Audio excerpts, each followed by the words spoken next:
दर्शकबिन स्वागत छ। 2079 साल वैशाख 30 गतेमा धरानले एउटा नयाँ जनप्रतिनिधि पायो। मतलब राजनीतिक भन्दा फरक व्यक्तित्व अथवा राजनीतिका शक्ति केन्द्रभन्दा फरक व्यक्तित्व मेयर हर्क साम्पाङ पायो। त्यो धरानको लागि एउटा उपलब्धि अथवा परिवर्तन। त्यहाँबाट सुरु भएको धरानको चर्चा अहिलेसम्म पनि त्यत्तिकै केन्द्रमा छ। केही समय अगाडि धार्मिक रूपमा अलिकति विवादित आएका हर्क साम्पाङ र धार्मिक रूपमा त्यहाँ अलिकति विचलित भएको परम्परा त्यो सेलाउन नपाउँदै फेरि अर्को घटना सुरु भएको छ। धरानमा गोरु काटेर भोज गरेको विषय र त्यो सामाजिक सञ्जालमा पोस्ट गर्दै देशभरिका किराँत समुदायलाई यस्तै गोरु काटेर भोज खान आह्वान गरिसकेपछि यो निकै नै विवादमा चलिरहेको छ र यसै विषयमा केन्द्रित रहेर कुराकानी गर्छौँ। कानुनले वर्जित गरेको छ, स्थानीय अथवा जनताले माग गरिरहेका छन्। यो विषय कसरी यसको समाधान हुन्छ भन्ने विषयमा कुराकानी गर्नेछौँ। कुराकानी गर्नको लागि आज हामीसँग हुनुहुन्छ सामाजिक अभियन्ता समाजसेवी माधव पराजुली। स्वागत छ यहाँलाई। हस्, नमस्कार, धन्यवाद। के हो यो धरानको घटना? वास्तवमा जे मिडियाबाट बुझिराखिएको छ, जे मिडियाबाट सुन्न पाइएको छ, त्यो नितान्त चाहिँ गलत र गैर जिम्मेवार पूर्ण तरिकाले चाहिँ प्रस्तुति भएको पाइन्छ। कुनै कानुनमा बन्देज लगाइएको चिज जो संविधानले चाहिँ रोकिएको चिजलाई कार्यान्वयन गराउनको लागि जुन खालको चाहिँ अभिव्यक्तिहरू दिइन्छ भने त्यो बिल्कुलै त्यहाँनेरि चाहिँ गैर जिम्मेवार भयो जस्तो मलाई लाग्छ। र जहाँसम्म मिडियामा त सबै किराँत समुदायले यसलाई चाहिँ प्रयोग गरौँ खाउँ भनेर भनियो भने चाहिँ अझ नराम्रो चाहिँ अभिव्यक्ति दियो जस्तो लाग्छ मलाई। भनेपछि अब हेर्नु न, अब सार्वजनिक रूपमा भनिएको छ कुनै एउटा समुदायप्रति यसले चोट पारेको छ, गैर किराँत समुदायमा यसले अलिकति हैन यतिखेर अलिकति आक्रोशको माहौल पैदा गरेको छ। राज्यको नीतिभन्दा पनि बाहिर गयो भन्ने खालका कुराहरू गरेका छन्। अब किराँतलाई पनि कसरी जोडिहाल्नु, कुनै एउटा व्यक्ति विशेष अथवा एउटा केही समूह विशेषले गरेको काममा कसलाई दोषी मान्ने कसलाई नमान्ने, हैन यो अलिकति अन्यलको विषय बनिरहेको छ कि। हजुर, अब यसलाई चाहिँ यस्तो हो, सबैभन्दा पहिला कुरो त राजनीतिक आस्थामाथि नै जुन प्रहार भइरहेको बेलामा धार्मिक आस्थामाथि अर्को चोट पुर्याउनको लागि जुन खालको युरोपियन युनियनको साँठगाँठमा खेलाइयो र चाहिँ धर्ममाथि आक्रमण गरेर चाहिँ देशलाई चाहिँ तसनस पार्ने खालको चाहिँ जुन खालको कुचेष्टा गरिरहेको बेलामा कतै हर्क साम्पाङले चाहिँ त्यसलाई मलजल गरिदिनु भयो कि भन्ने जस्तो चाहिँ मलाई आभास भइरहेको छ। अहिले पनि एकदमै गलत भयो हर्क साम्पाङ। अहिलेको अवस्थामा एउटा छ के भने आस्था सबैसँग होला, उहाँहरूको चाहिँ आस्थामाथि म चोट पुर्याउन पनि चाहन्न,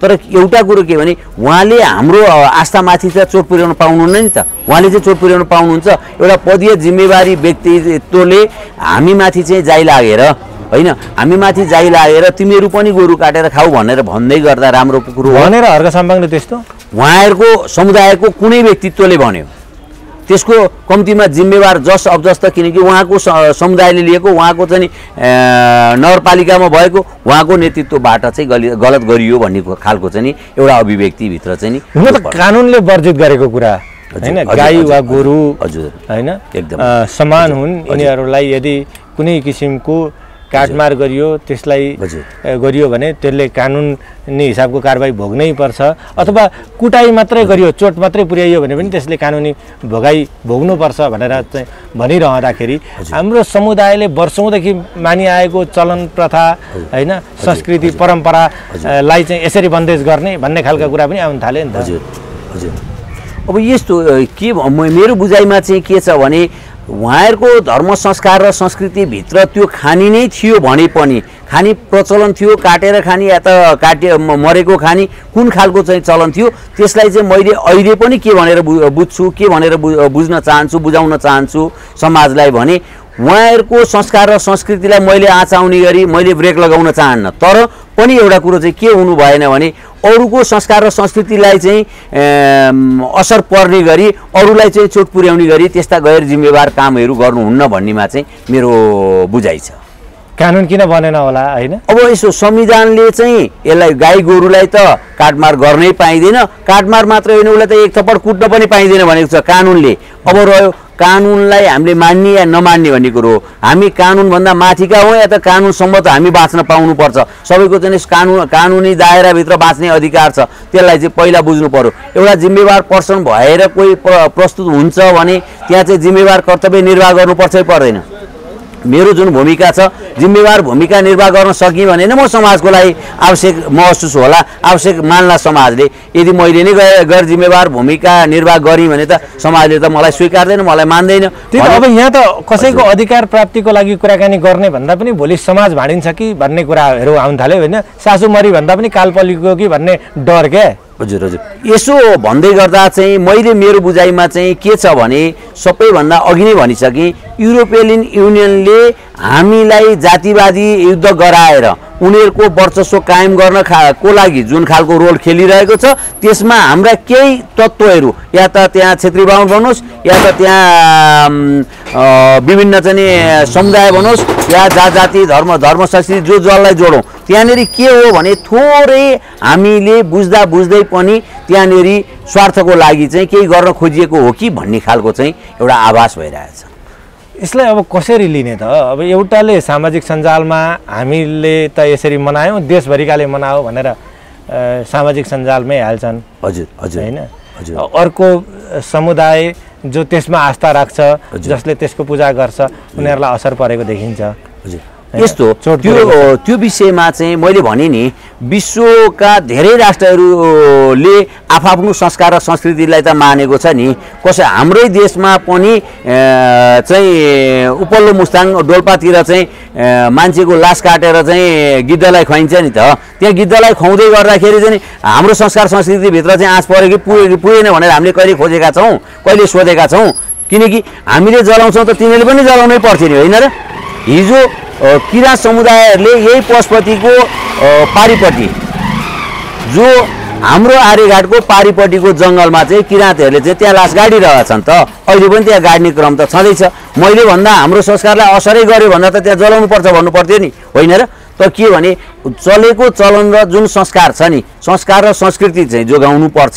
जोगाउँदै गर्ने क्रममा मैले फेरि पनि दोहोऱ्याएँ कि हामीलाई पनि आँच आउने काम गर्नु भएन, हामीलाई पनि ठेस पुग्ने काम चाहिँ गर्न पाइएन, गर्न वञ्चित भएका कामहरू गर्नु भएन। त्यसो भन्दै गर्दा मलाई चाहिँ सम्मान गरिरहनुहोस्, तपाईँहरू अपमान खाइरहनुहोस् पनि होइन। एउटा कुरो के हो मेरो जस्तो तपाईँले यो भनिरहेकै प्रश्न मैले गर्न खोज्दै थिएँ। जस्तो तपाईँले भन्नुभयो एउटाले चाहिँ गर्दाखेरि अर्कोलाई असर गर्नु भएन भनेर तपाईँले भन्नुभयो। जस्तो कानुन त बन्यो त्यो खान पाइँदैन भनेर, एकदमै होइन मार्न पाइँदैन भनेर भन्यो। हजुर, तर उनीहरूको संस्कृति परम्परा पनि त मास्न पाइएन नि त, होला नि त? त्यो पनि त होला नि त कुरा। त्यसैलाई चाहिँ मैले के भनेर जोड्दै थिएँ भने यदि उनीहरूको संस्कार र संस्कृतिमा चाहिँ खान पाउने खानी छ भने त्यसलाई चाहिँ के गर्नु पर्यो भने कानुनमै व्यवस्था गर्नु पर्यो, कानुनी दायरामा ल्याउने चाहिँ प्रयास गर्नु पर्यो। या केन्द्रले गर्ने हो या प्रदेशले गर्ने हो या स्थानीय सरकारले कानुन बनाउने हो।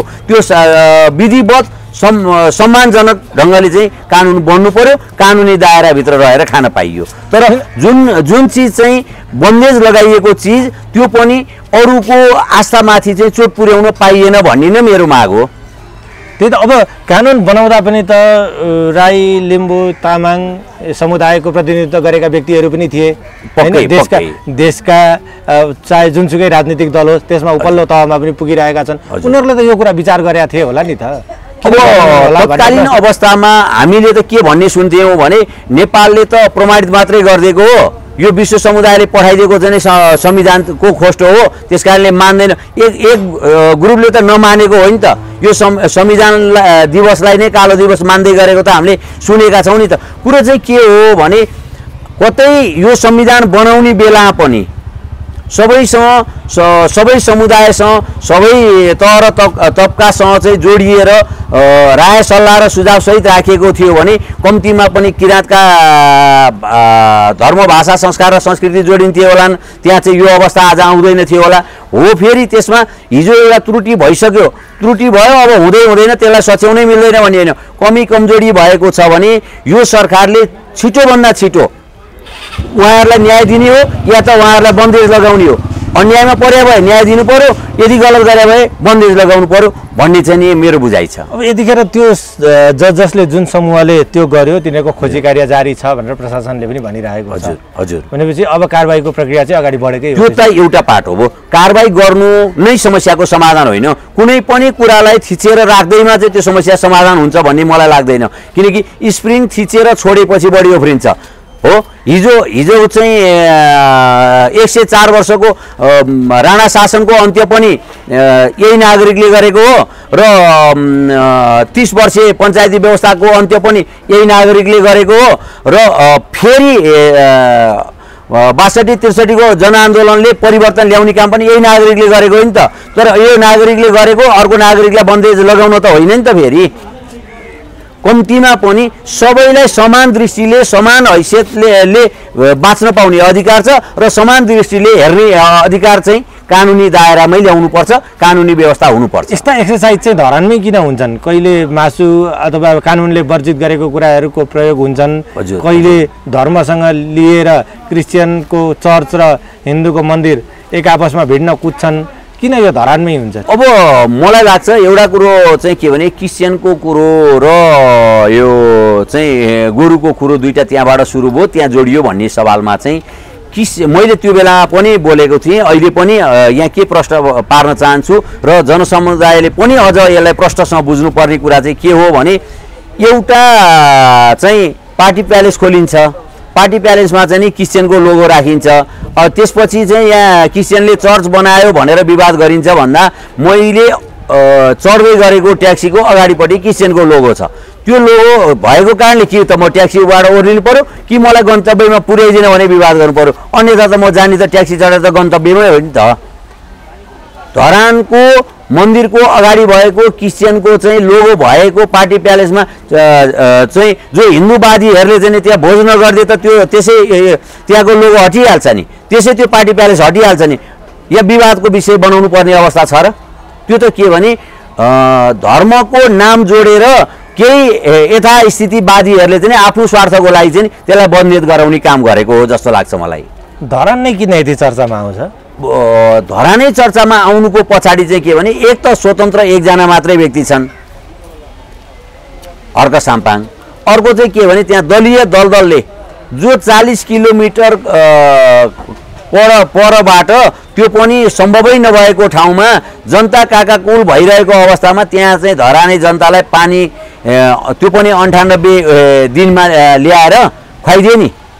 हामी 19 किलोमिटर यहाँ नजिकैको पानी 25 वर्ष लागेको छ पानी खानको लागि, तैपनि अहिले पर्याप्त काठमाडौँवासीले पानी पाएको छैन भने त्यहाँको दलदललाई के चित्त दुख्या होला भने नि यो 98 दिनमै पानी खुवाउने मेयरले अर्को यस्तो 200-400 वर्ष चाहिँ दिन कटाउने हो भने 200-400 दिन कटाउने हो भने त हामीलाई त छायामुनि पारिदिन्छ भनेर पनि उनीहरूले चाहिँ त्यो एउटा फन्डा निकालिरहेको होला जस्तो लाग्छ मलाई। हामी धर्म संस्कृति परम्परा रक्षा बहुधर्म बहुसंस्कृतिको रक्षाको कुरा गरिरहेका छौँ। हजुर हजुर। छिमेकी भारतले त्यस्ता कुरा अब हामी मान्दैनन्, कानुन सबैका लागि एउटै हुन्छ, कुनै जात विशेषको कानुन हुँदैन भन्ने हिसाबको नयाँ कानुन ल्याउन लागेको थाहा छ नि। एकदमै मैले मिडियाबाट सुनिरहेको छु विश्व समुदायमा कानुन भनेको अघि पनि अहिले पनि भोलि पनि लाग्नुपर्ने भनेको के भने नि यो धर्म जाति लिङ्ग वर्ण होइन के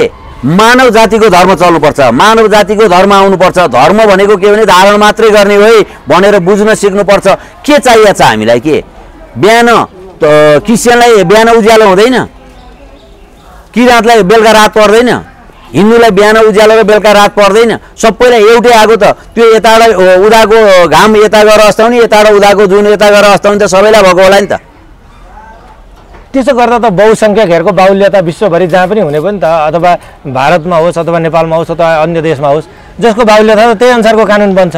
त्यसको लागि त त्यो बलियाको कानुन बन्छ भन्दै गर्ने सवालमा र बनाउनु पर्छ भन्ने सवालमा चाहिँ मेरो बुझाइमा चाहिँ के छ भने 81% हिन्दू छन् है भन्दै गरेको कानुन जनगणना हामीले पढ्दै गरेका थियौँ। ती 81 छन् कि छैनन् भनेर हामीले खोज्ने गरेका छैनौँ र अहिले पनि तथ्याङ्क विभागले खोज्दैन। तथ्याङ्क विभागले खोजेको एउटा चिया पसलमा गएर जनगणना गर्छ, तेरो बाउ क्रिस्चियन थियो कि मुस्लिम थियो भनेर सोध्ने होइन।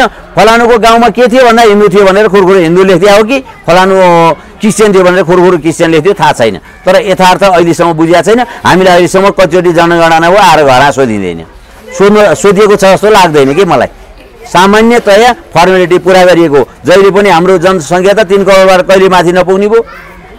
त्यसो भए धरान नै रोज्नुको कारण चाहिँ के भनेर मैले दुईचोटि अगाडि पनि सोधिसकेँ, फेरि सोधेँ। अब उत्तर चाहिँ आएन। यस्तो धरानकै मेयरलाई टार्गेट बनाएर, धरानकै अथवा चाहिँ त्यहाँको जनतालाई टार्गेट बनाएर, अथवा त्यहाँ धरानलाई नै केन्द्रबिन्दु बनाएर किन गरियो भन्ने सवालमा चाहिँ हामीले सुन्न आएको थोरै पूर्व सभामुख चाहिँ क्रिस्चियनिटीको नेतृत्व गर्नुहुन्छ भन्नेसम्म सुन्न आएको हो।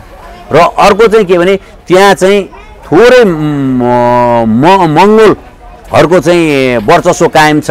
त्यस कारणले त्यहाँ हिन्दूवादीहरूले आफ्नो वर्चस्व कायम गर्न सक्दैनन्, या त क्षेत्री बाहुनहरूले त्यहाँ उनीहरूलाई टप्न नसकेको कारणले एउटा फन्डा निकाल्नु त पर्यो होइन। हामी चाहिँ कतै अल्पसङ्ख्यकमा पर्दैछौँ कि भनेर त्यहाँका चाहिँ हिन्दूवादीहरू डराएको पनि हुनसक्छ, मेरो बुझाइमा चाहिँ बसेको हुनसक्छ। त्यस कारणले यो विवाद चाहिँ आइरहेको हुनसक्छ। समाधान के त यसको? अब यसको समाधान भनेको त्यहाँको मौलिक संस्कार र संस्कृतिलाई चाहिँ प्राथमिकतामा राखेर सबैलाई आँच नआउने गरी आफ्नो संस्कार र संस्कृति चलाउने। त्यसो भए यो जुन घटना भयो यो घटना होइन, यो संस्कृति हो भनेर मान्दा भयो? त्यसलाई त्यो कानुनमा व्यवस्था हुनु पर्यो। संस्कार र संस्कृति भनेर मान्नु, आज मैले गोरु काटेर खानु भने होइन। मैले के भन्न खोजेको यदि छँदै छैन त्यो संस्कार र संस्कृति नै होइन, बन्द गर्नु पर्यो। त्यसमा पनि के भने जुधेर होइन के, कानुनी दायरामा ल्याउनु पर्यो कि भोलिदेखि अब आइन्दा यस्तो काम नगर है तिमीहरू भन्ने वातावरण हुनु पर्यो, व्यवस्था हुनु पर्यो। संस्कृति र कानुन बाजे के, त्यो कारणले पो यो विवाद आयो त। अब त्यसको लागि त के त मैले मेरो संस्कृति जोगाउने क्रममा तपाईँको संस्कृति बन्द गरिदिउँ, तपाईँलाई सदाको लागि चाहिँ मेरो संस्कृति मान्न बाध्य बनाइदिउँ, त्यो त कानुन होइन नि त। त्यो मैले अघि नै भने त्यसरी थिचेको स्प्रिङ कति जेल रोकिन्छ के। मेरो हात गलेपछि त मैले त्यो स्प्रिङ छोडिदिन्छु, त्यसपछि त तपाईँको कानुन चल्छ, त्यसपछि तपाईँले थिच्ने होला नि त स्प्रिङ त। त्यो भएको कारणले के हो भने नि म स्वतन्त्र रूपले बाँच्न पाउँछु भने तपाईँले पनि स्वतन्त्र रूपले बाँच्न पाउनुहुन्छ। धर्मनिरपेक्ष किन राखेको? विश्वमा क्रिस्चियन छ, विश्वमा चाहिँ नि मुस्लिम छ, नेपालमा हिन्दू राष्ट्र भोलि ल यो सबै चेन्ज गरौँ, भोलि हिन्दू राष्ट्र गरौँ, एउटै कानुन बनाइदिउँ न त। सबैले हिन्दू सनातन धर्मलाई मान्नुपर्छ, अरू बाँकी धर्म बाद गरिदिउँ। तपाईँलाई झापा गाउँपालिका हजुरमा भएको केही समय अगाडिको घटना याद छ? हजुर मुस्लिमहरूले यसरी नै गोरु काटेर खाँदाखेरि त्यहाँनिर दङ्गा भड्कियो, जहाँ गोली पनि चल्यो र एकजनाको मृत्यु पनि भयो। हजुर, त्यो घटनालाई राज्यले निस्तेज नै पार्यो। त्यहाँ के थियो भने मुस्लिम समुदायलाई चलाउनु हुँदैन, चलाउँदाखेरि चाहिँ त्यसले चाहिँ फेरि विकराल रूप लिन्छ।